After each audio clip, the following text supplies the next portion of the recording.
England sweep past Senegal to set up World Cup quarter-final with France.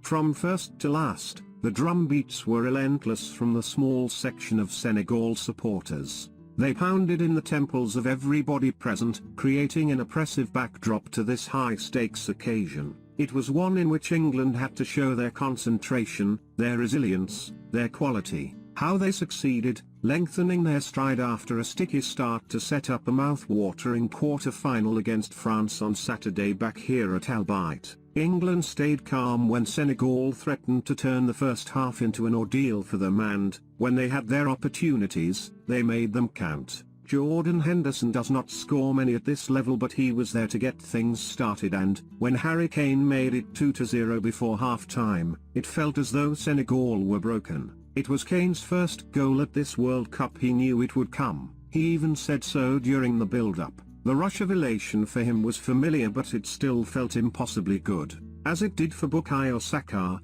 who scored the third just before the hour, his third of the tournament. Gareth Southgate could feel a measure of vindication for the decision to recall him at the expense of Marcus Rashford, the hero of the victory over Wales in the final group game. More than the goal scorers, though, it was Jude Bellingham who made it happen. It was the 19-year-old who flung himself into challenges at the outset as England struggled, and it was he who ignited the moves for the first two goals. It added up to Southgate's sixth knockout win at major tournaments. England have 15 in total, and it added a layer of resonance to what he had said on Saturday. His line about feeling there was the potential for another incredible journey at these finals. A third consecutive clean sheet was another bonus. England can hear the knock of opportunity. The two-goal half-time lead was what Southgate would have dreamed about, but his team took their time to find their groove. The truth was that they laboured until Henderson's breakthrough in the 37th minute. Their passing lacked zip, and the centre-halves, Harry Maguire and John Stones, lived on the edge at times. England would enjoy an almighty let-off on 22 minutes, and it followed a loose Maguire pass. Crepin Diatou intercepted and drove, crossing from the right, and that was when the ball broke off Boulaye Dia, who had challenged with Stones, and fell for Ismaila Sarr. Did it catch Stones's hand? No, Sarr had to score.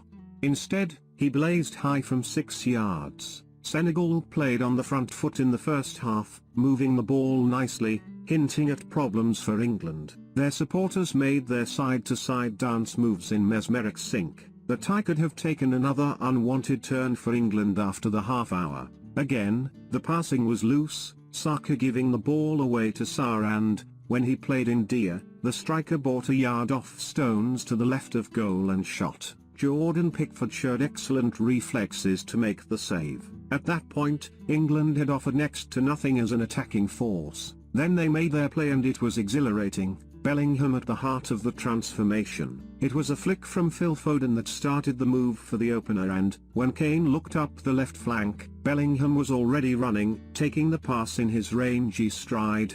Senegal hearts quickening. Bellingham's cutback was a thing of beauty, all vision and perfect weighting. Henderson's left foot finish was true. Senegal were rocked, and England sought to find the knockout. Saka's cross was behind Kane, who could not adjust, lifting high, while Luke Shaw took a poor touch after stepping up to win the ball and swapping passes with the irrepressible Bellingham. It took Shaw away from goal at the crucial moment. England's second was the slickest of counters, Bellingham the catalyst, winning the ball as Senegal pushed in the final third and flicking on the afterburners. He eased away from one would-be tackler and found Foden, who knew where Kane was and found him with a short switch. Over to Kane. One-on-one with Edouard Mendy, he had time to think about it.